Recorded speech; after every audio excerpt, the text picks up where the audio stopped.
Poranne sprawdzenie pulsu, tlenu. Muszą naprawić piwór Kamila, bo się wczoraj zepsuł.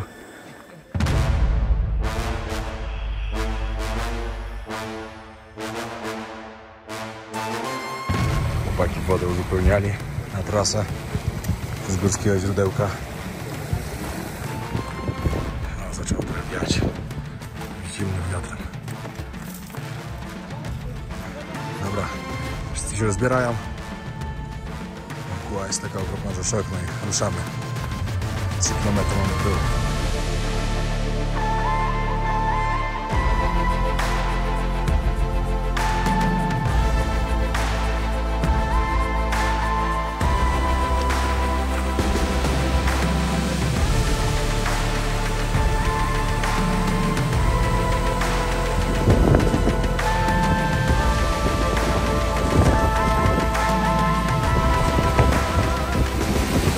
Teraz jest hard, naprawdę jest hard.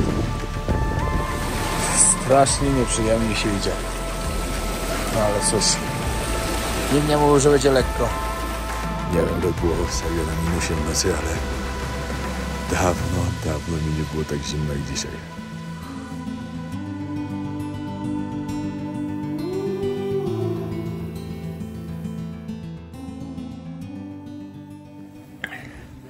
Siemanko, witam serdecznie. To mój 3. dzień wyprawy na Kilimandżaro. Jesteśmy w obozie drugim. Jest 6:30. Przed chwilą właśnie wstaliśmy. Wszyscy już się zbierają. Słoneczko ładnie wschodzi. Wczoraj praktycznie cały czas padało. No dzisiaj na razie jest ok, ale na razie jesteśmy nad chmurami, także jest ok. Ale później się to może wszystko zmienić. Także trzeba jeść śniadanie, pić kawę i ruszamy. Nie ma na co czekać. Mamy dzisiaj 10 km do przejścia. Wchodzimy na wysokość 4600 i schodzimy na 3900 spać. Robimy sobie taką aklimatyzację. Bardzo ważne to jest, pamiętajcie, żeby choroba wysokościowa z wami nie wygrała. No i żebyście dali radę wyjść na górę. Wczoraj po południu mieliśmy mieć też wyprawę taką do góry, żeby się zaaklimatyzować trochę. Niestety pogoda na to nie pozwoliła.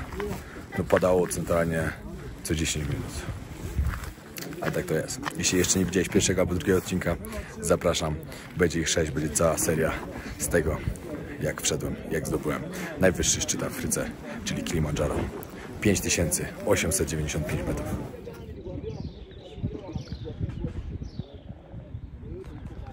No a tam, moi kochani, już Kilimandżaro, szczyt dokładnie Kilimandżaro, bo na Kilimandżaro jesteśmy cały czas.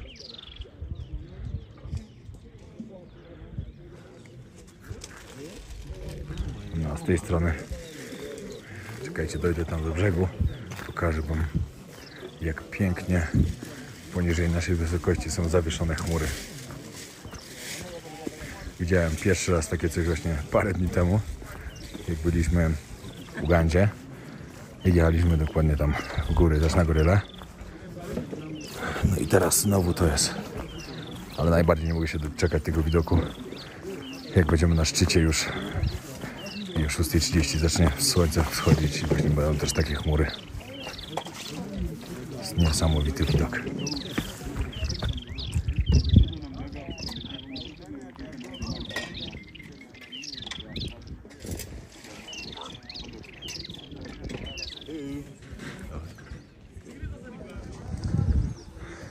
Dobra, idę zobaczyć, czy już śniadanko nam robią. To nie jest jeszcze nasz obóz, to jest kogoś innego, nasz jest trochę tam dalej. Ci to są naprawdę szybcy, bo już składają namioty. U nas nawet ekipa z namiotu swojego jeszcze nie wyszła. A wczoraj znowu było spotkanie. 6:30 wychodzimy. Znaczy 6:30 stajemy, 7:30 wychodzimy. O, spoko, spoko. Hello, good morning. How are you?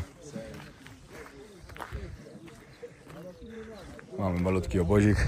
Chodzą tylko nasze 2 namioty. No i jedna ekipę, która z nami idzie. 12 osób w sumie. No już słoneczko wyszło. 7 rano. Czy wyszło z tych gór. Kemping już ładnie oświetlony. A idę tutaj zobaczyć. To jest dobra miejscówka. Gdzie widać ładnie. Co oni to robią? Żebym komuś nie przeszkodził w dwójce przypadkiem.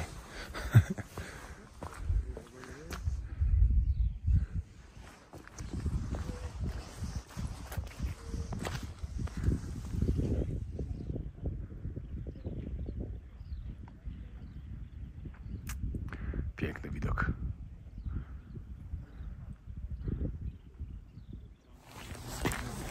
Dobra, i chłopaki dają tą kawę i to śniadanie musi trzeba zbierać.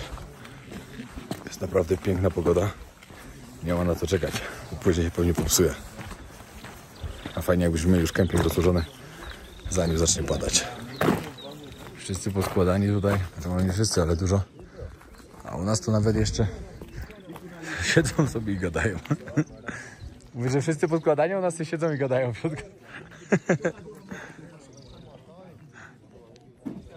Ja to rozumiem, że my szybko idziemy, no ale wiecie, jednak jak idziemy już dzisiaj na 4600, to musimy uważać na ten przeskok poziomu, bo to jest dość wysoko, naprawdę dość wysoko, no nie ma co gadać. No ale chłopaki muszą się trochę ruszyć. Sponsorem dzisiejszego odcinka jest przeglądarka VPN Surfshark, która przede wszystkim pomaga zabezpieczyć mi moje dane w internecie, jeśli gdzieś się loguję, na przykład w jakimś obcym miejscu. Dodatkowo pomaga mi zmienić moją lokalizację. Dzięki temu, na przykład używając Netflixa, mogę przekierować teraz stąd, gdzie właśnie jestem, na Polskę. Mogę oglądać polskie filmy bez żadnego problemu, także dużo mi to pomaga. Sprawdźcie teraz, jakie są zalety właśnie przeglądarki Surfshark VPN. Aktualnie, jak to nagrywam, jestem w Tajlandii. Przekierowuję szybko na Polska, Warszawa i zaraz powinno się pojawić dokładnie. Jestem już połączony, możecie zobaczyć.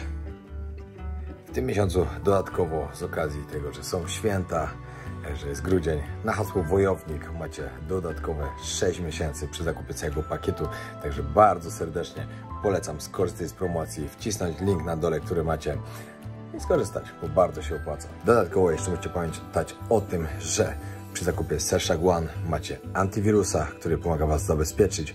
Dodatkowo macie alerty, które zabezpieczają wyciek Waszych danych w internecie. I dodatkowo jeszcze oczywiście dwie inne opcje, które już sami sprawdźcie. Także polecam serdecznie. Na dole, powtarzam jeszcze raz, macie link. Bardzo warto skorzystać. Ja używam go cały czas, praktycznie od ponad roku. Jestem bardzo zadowolony, ponieważ pomógł mi już w wielu krajach, takich na przykład jak Afganistan, Chiny lub gdziekolwiek indziej. Naprawdę się sprawdza. Polecam. Jak ja lubię tego Kamila, ledwo wyjdę z namiotu, umyty, a kawka już czeka. Idealnie. Ale śniadanie by mogło być może 7:30, a my dalej nie wyszliśmy. A mieliśmy 7:30 wychodzić. Pyszna owsianka na śniadanko. Znaczy w sumie nawet nie wiem. No to grysik taki bardziej. O, nie owsianka. Ale bardzo dobra. Wczoraj mieliśmy to samo i bardzo nam smakowało. W ogóle jedzenie tutaj jest bardzo dobre. Powiem wam, że jeszcze ani raz nie dostaliśmy nic, co by nam nie smakowało.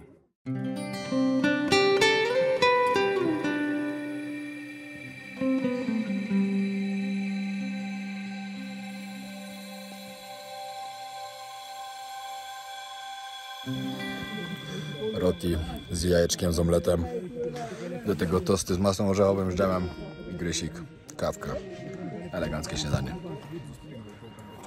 Poranne sprawdzenie pulsu, tlenu, zapisywanie wszystkiego, parę pytań, jak nam spało, czy coś musieliśmy brać, jakieś leki, jak się czujemy, czy nas boli głowa i tak dalej, i tak dalej.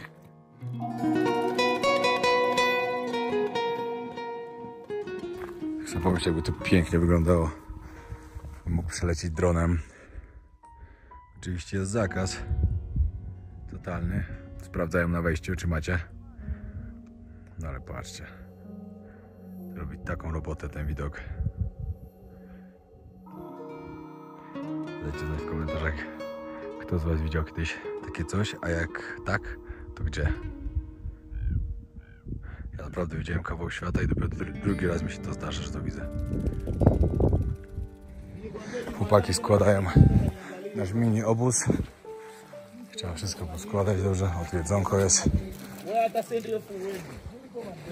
Muszą naprawić śpiwór Kamila, bo się wczoraj zepsuł. No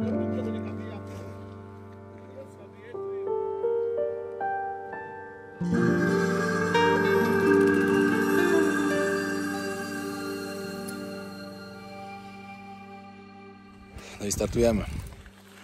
Idziemy w trójkę. Ekipa jeszcze została, bo jeszcze składają wszystko. Po prostu nie chcieliśmy już czekać, żeby nie tracić czasu, póki jest ładna pogoda.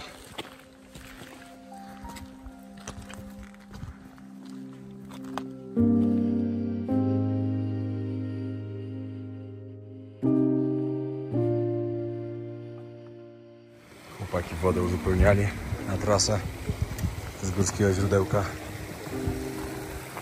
Tu już możecie zobaczyć, dlaczego chcieliśmy wychodzić wcześniej, bo już gonią nas chmury.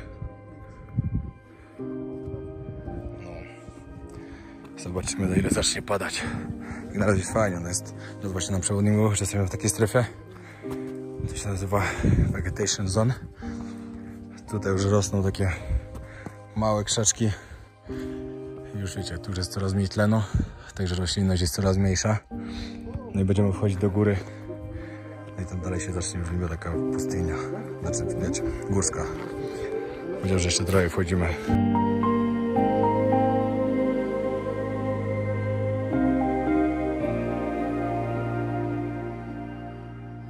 I zaczyna się dzisiaj. Do góra. Aż tak na 4600. I później na 3900 spać. Ale jutro już chyba na 4800 albo na 4900 będziemy spali. Także na jutrzejsza noc już będzie taka, już będzie ciężej oddychało.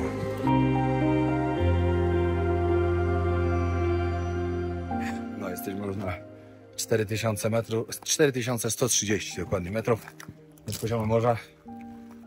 Jak widzicie, wszędzie już skały. Są jakieś pojedyncze roślinki, które jeszcze jakoś próbują tutaj żyć. No ale wiecie, jednak jak się wyjdzie z lasu deszczowego, widzicie wyżej już kamienna pustynia.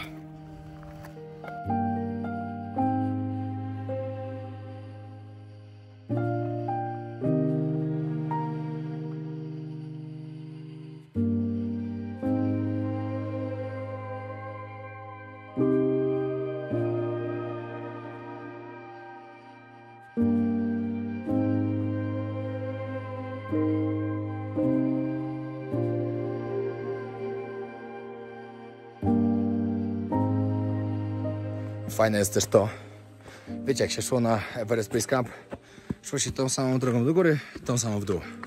A tutaj już idziemy inaczej. Jedną, taką wymagającą idziemy do góry, ale już będziemy wracać inną, taką szybszą, ponieważ na dół musimy już zejść w 2 dni, żebyśmy zdążyli na nasze samoloty. Kamil leci w ostatni dzień, jak zaczynamy schodzić już 6 rano. Kamil już o 13 leci, a ja o 17. I powiedzieli, że bez problemu zdążymy. 4300 metrów nad poziomem morza, ale dzisiaj jest naprawdę lajcik. Dzisiaj po prostu idziecie leciutko do góry. Nie to co wczoraj. No wczoraj to była wspinaczka, dzisiaj to jest marsz po prostu, pod górkę lekko. To idziemy na górę, obiadek, aklimatyzacja i schodzimy w górę, w dół. Ale fajnie się idzie. Ani nie jest zimno, ani nie jest gorąco. Naprawdę jest super. Czasem po prostu z chmury coś tam trochę popada, ale to takie delikatne po prostu. Jest ok.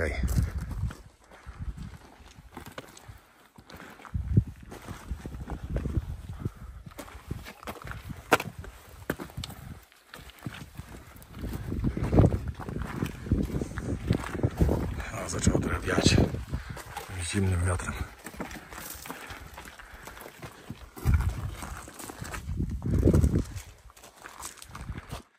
W wczorajszym albo w pierwszym, w pierwszym albo w drugim odcinku byłem na jakichś górach tak wysoko, że naprawdę tak około 4-5 tysięcy lub wyżej. Właśnie sobie przypomniałem, że zapomniałem jeszcze jednej góry. Byliśmy też niedawno w Pakistanie na Nanga Parbat Base Camp. Tylko niestety nie pamiętam, jak wysoko tam było. Całkowicie mi to z głowy wypadło, ile tam było. Ale też się mieści w tej skali. Teraz już jesteśmy na 4450 metrów. I spoko. Tlen jest. W ogóle pytaliśmy chłopaków tutaj, bo wiecie, w Nepalu albo w Ameryce Południowej dla ludzi, którzy mają problem z oddychaniem, są takie butle z tlenem, żeby sobie wdychali. To i nawet nie wiedzieli, co to jest. O, zaczną padać. Niedobrze. No mówią, że tutaj kompletnie takiego czegoś nie mają. Mówią w ogóle, że tą trasą, tak jak my robimy, tak naprawdę 30% daje rady osób wejść. I to nie ze względu na to, że ona jest ciężka, tylko ze względu na to przewyższenie i na chorobę. Wczoraj też ktoś pisał, że dziwi się, że w 6 dni robimy tą trasę, że to trochę niebezpieczne. Ale ja nie odczuwam na razie nic kompletnie. No i tu dochodzimy do miejsca, gdzie krzyżują się dwa trasy. Właśnie teraz widać dużo osób. To też biegnie trasa Lemosho Road, która ma, która się gdzieś po prostu 10 dni. 8 najkrócej, ale optymalnie jest 10 dni. Teraz widać ile ludzi.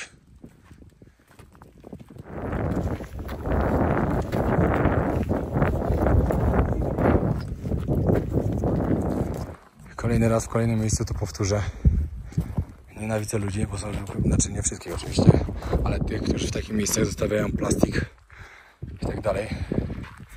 Zwykłe śmiecie. Jak można w takich miejscach śmiecić i zostawiać papierki? W tak pięknych miejscach. Powinien się dziwić, że na całym świecie, gdzie nie pojedziecie, to jest problem z plastikiem. Tak, ludzie dbają, to tak później jest. Co za problem wsadzić do plecaka i w kempingu komuś oddać z ekipy, żeby schowali. No, to na przykład na wejściu jest zakaz wnoszenia plastikowych butelek. Takich normalnych, klasycznych. Bo mi dali taki termos na wodę i ja mówię, ty, ale przecież to też jest plastikowe. Ale to jest inny plastik. Ja po prostu powiedział, żeby nie wnosić takich, że ktoś wypije, rzuci i zostawi. No niestety tak ludzie robią. To jest bardzo przykre. Znaczy przykra to jest ich nieświadomość tego, co robią. Każdego takiego wysłałbym na miesiąc do Indii, żeby zobaczył, co znaczy śmiecić. Wtedy od razu by przestali to robić. Jesteśmy teraz na 4500. Patrzcie. Szkoda, że jest taka mgła, bo nie wiem, czy tak samo zobaczycie jak oko ludzkie, ale jest taki jakby pustyni, taki jakby piasek jest. Nie taka jakby. Ale to niesamowity klimat. Fajny klimacik jest, ale powiem wam, że brakuje trochę tego słońca. A to dziwne, bo teraz jest sezon na wspinaczki tutaj, no ale tak jak mówiłem w poprzednim odcinku, no niestety powiedzieli, że ten sezon jest trochę inny. Trzeba się na to przygotować, na to co jest. Ale na lekko. 4600 zaraz będzie, główka nie boli, zero zmęczenia, oddycha się normalnie. Także jednak ta wyprawa do tego Nepalu coś tam zostawiła w tym organizmie, że może jakoś lepiej się aklimatyzuje teraz. No i końcówka trasy, mostek, tutaj do góry, tam gdzie jest mgła, czyli wszędzie, ale tam przed nami możecie zobaczyć jednego ludka, który idzie i tam już jest nasz obóz. No i dochodzimy do samej góry, gdzie jest rozbity kemping i będziemy jeść obiadek. Fajnie to wygląda. Zaraz zobaczymy na górze. Mamy mieć normalnie rozbity namiot ze względu na to, że cały czas troszkę pada. Lajtowo, ale pada. No i jednak trzeba odpocząć. O, wow, to jest duży kamp. To tak aż sobie tego nie wyobrażałem. Nieźle.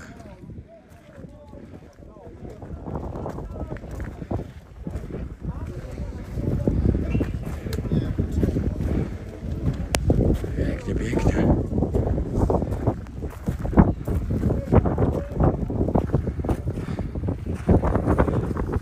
Jest. 4, 6.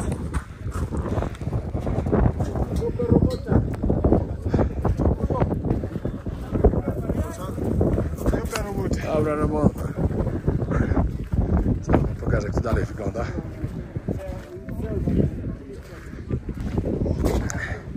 Cztery 4600 metrów. Fajnie ta skała też wygląda. Tam nasz rozkładają i tak się rozkładają, to nawet też po prostu. A tu już wyżej pokazuje się śnieg.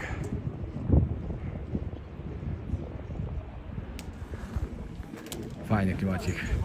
Naprawdę fajny. O! Patrzcie, ale się trochę wypogadza. Może zaraz przestanie padać.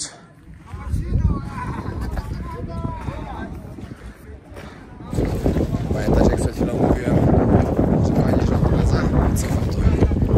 Zaczął lać, wiać. Trzeba się chować, bo na maksa nieprzyjemnie jest.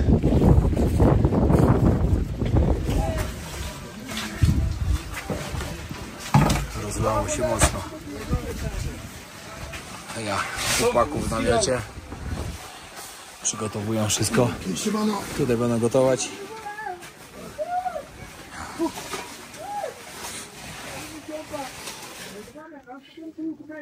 Aklimatyzacja na 4600. Czekamy właśnie na ciepłą wodę, żeby sobie zrobić jakąś czekoladkę albo herbatkę. No i miało być w sumie tak, że oni mieli być dużo szybciej przed nami, zacząć gotować obiad. No ale jednak trochę parę godzin myślę, że tu posiedzimy, bo oni dopiero się rozkładają tam, także zanim zrobią wszystko, to minie dość trochę. Ale dla nas nawet spoko, bo trochę odpoczniemy, chociaż ja nie jestem zmęczony w ogóle. Trasa była naprawdę bardzo lightowa, tyle że jesteśmy wysoko już. Ale no, 2-3 godzinki pewnie tu będziemy. Trasa zajęła nam tutaj dokładnie 4 godziny. No niecałe 4 godziny, 3 godziny 50 minut. Ale mieliśmy dużo przerw, szliśmy naprawdę powoli, żeby się aklimatyzować. No i bo nam to wyszło. Ani mnie, ani Kamila głowa nie boli. To najważniejsze. No i po pół godziny siedzimy w namiocie. Leje cały czas, także szok.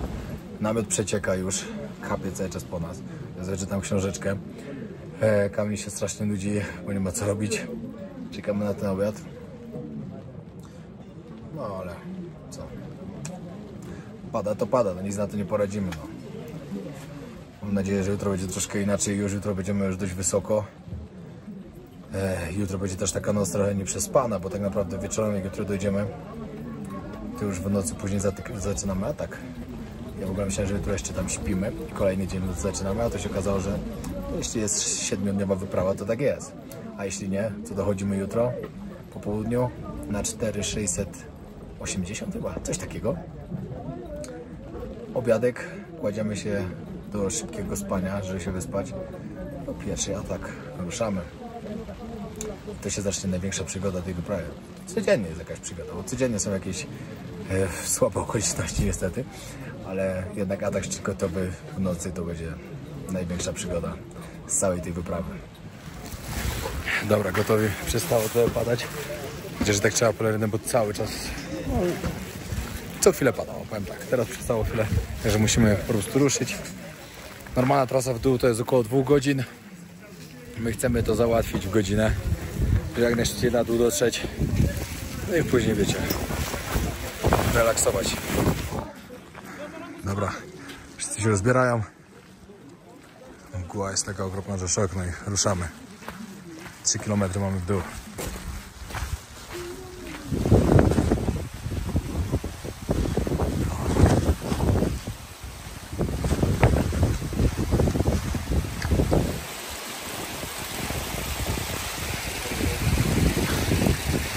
Powiem wam, że teraz jest hardcore, naprawdę jest hardcore.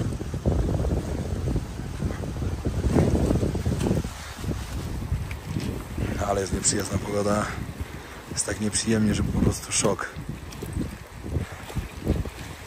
Jest zimno bardzo, wieje i jest taki jakby deszcz.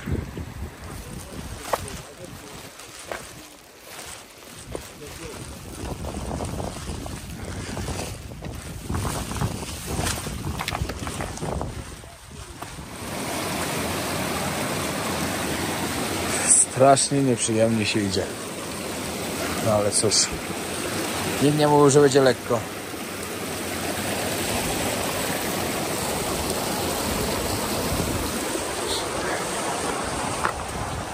No, mamy ciekawe zejście. Ale powiem wam, że jesteśmy tacy źli, że ta pogoda jest taka słaba, bo nic praktycznie dookoła nie widać. Tyle takich ładnych widoków jest wszędzie, a my nic nie widzimy. Tylko po prostu idziemy przed siebie. Słabo. Mamy nadzieję, że zrobi się lepsza pogoda jeszcze. Wyobraźcie sobie, jak tu musi być pięknie, jak jest normalna pogoda. Ale niestety, nie dzisiaj. Jesteśmy przemoczeni, zmarznięci i miała być z góry godzina, żeby zejść. Idziemy już ponad godzinę, z godziny 15. Się pytamy, i co tam, dochodzimy już? Nie, jeszcze 40 minut. Normalnie psycha siada. Teraz to i tak idziemy jakoś normalnie. Przed chwilą szliśmy środkiem rzeki, śliskimi kamieniami. No, to jest niebezpieczne, no. Po prostu wiecie, no. No ale podobno innej trasy nie było. W to ciężko mi uwierzyć. Ale no może tak było, może nie. Szkoda, że jest taka mgła. To naprawdę, tutaj dookoła pięknie by było, ale cóż, mamy pecha.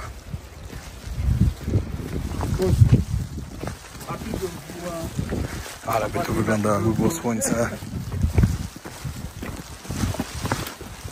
Dobra, doszliśmy do kempingu. Musimy się teraz zarejestrować, że tu jesteśmy. No i mam nadzieję, że nasze namioty już rozkładają. Bo mam ochotę się mocno położyć. Znaczy mam mocną ochotę się położyć. O. No jesteśmy w Barranco Camp. Zeszliśmy na 3900, ale trasa była naprawdę masakra. Tutaj nasz kemping. Mój namiocik już tutaj się rozkłada. Znaczy się rozkłada. Chłopaki rozkładają, a nie się rozkłada. Za sekundę chmury przeszły, a już idzie następna.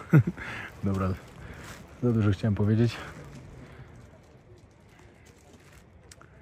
Coraz więcej osób się rozkłada.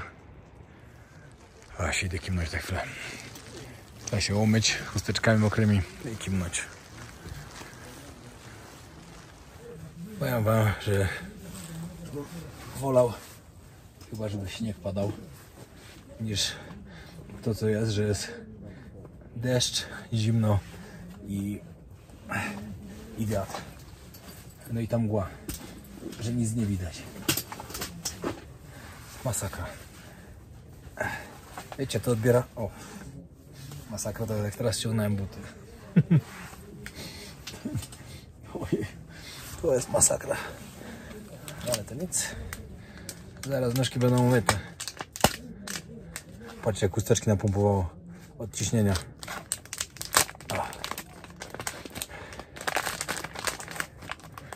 Trzeba sobie radzić w podróży, pamiętajcie. Zimno, okropnie. Tam na górze jak byliśmy, to podobno było -3. Tutaj nie wiem ile jest, ale jest tak samo okropnie jak tam na górze. Nic się nie polepszyło.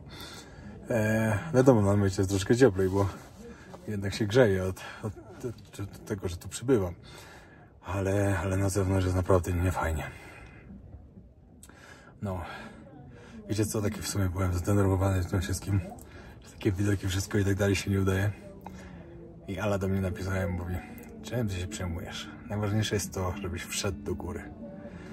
No i zdobył Kilimandżaro. No i tak sobie przemyślałem, że w sumie racja. Ale fajnie było pokazać rzeczywiście wszystko, co tu jest dookoła. To zobaczyć. No ale cel to jest zdobyć szczyt. To jest najważniejsze. Trochę pospałem. Wstaję, pogoda się zrobiła. Dookoła obozy rozłożone wszędzie. No i czy by nie mogło cały czas tak wyglądać? Byłoby zdecydowanie dużo lepiej.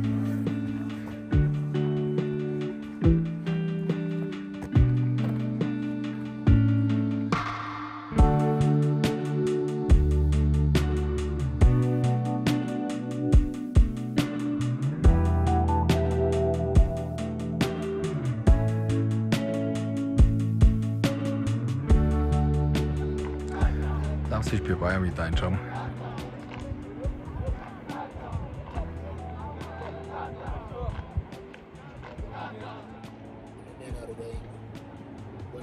Jak sobie pomyślę, jakie widoki byśmy mieli po drodze, jakby było dobre słońce, tak jak teraz. Ale mi tego szkoda, naprawdę. O, już dotarło. Patrzcie, to widział ktoś takie coś? Co tu się dzieje? I nagle wszystko znika, moi kochani.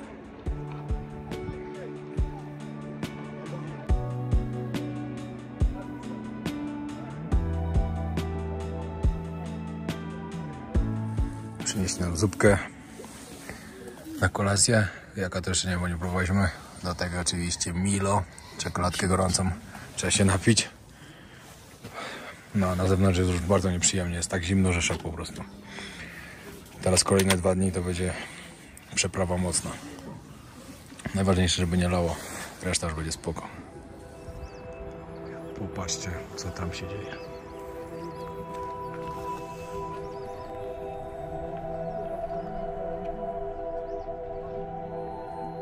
Ale mega.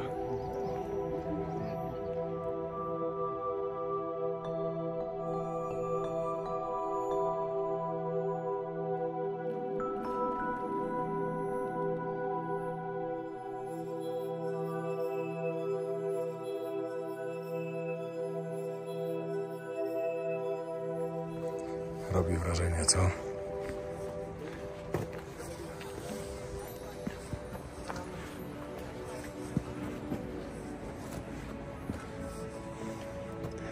Fajnie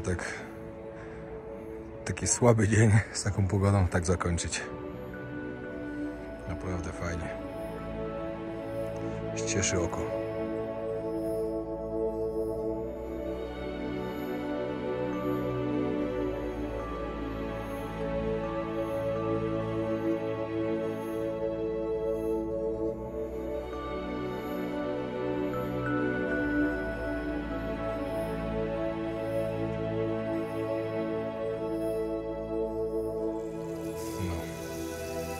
Tak można iść na kolację.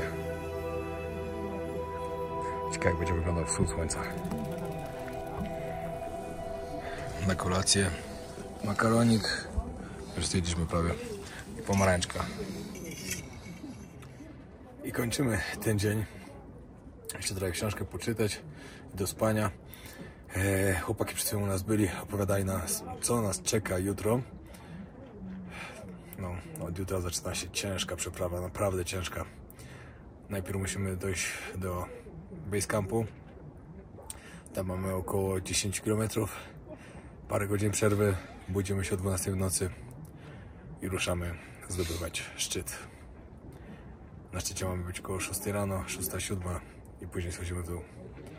Także naprawdę w ciągu kolejnych 24 godzin od jutra, jak ruszymy, to jakieś 12 będziemy szli, z jakimi przerwami tylko. No, wesoło się zapowiada. Idę w kimę, pokażę wam jeszcze rano, jak wyglądał piękny wschód słońca, bo na pewno będzie ciekawie. Taka 6 rano, półbudka i patrzcie, namiot zamarznięty. Była tak zimna noc, że masakra. Pijemy herbatkę i zaczynamy się ogarniać. Nie wiem, ile było serio na minusie w nocy, ale dawno mi nie było tak zimno jak dzisiaj. W śpiworze to nawet nie pozwalałem, że jakakolwiek malutka dziurka była, żeby tam powietrze wlatywało. Ojej. No, ale z tą herbatką i z imbirem z rana to mają dobry pomysł. Tam w Nepalu to piliśmy taką jeszcze z miodem i z cytrynką.